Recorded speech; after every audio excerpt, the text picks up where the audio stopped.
Batuk yang memang terjadi secara natural, tapi maka itu mubah saja hukumnya.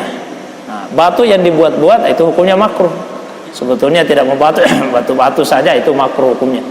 Kalau berulang-ulang dilakukan dalam jumlah yang banyak bisa membatalkan salat. Tapi kalau batuknya yang natural, tabii saja, maka itu hukumnya mubah, tidak mengurangi sedikit pun dari pahala salat kita. Menggaru-garu, Pak, menggaru-garu. Dilihat juga, kalau memang karena ada kebutuhan, karena gatal itu boleh, karena ada kebutuhan Pak memang gatal. Tapi kalau sebetulnya tidak gatal kemudian kita garu, nah hukumnya seperti apa? Hukumnya makruh, karena tidak ada kebutuhan untuk itu, cuma mau saja menggaru, makruh. Kalau dilakukan berulang-ulang dalam jumlah banyak, maka itu kemudian membatalkan salat. Tapi ulama beda pendapat, ukuran banyak itu seperti apa. Ada ulama yang menghitung 3 kali gerakan berturut-turut dalam satu rukun.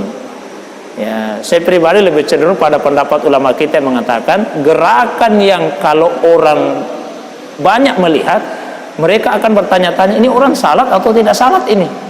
Nah, karena melihat gerakannya seperti tidak salat.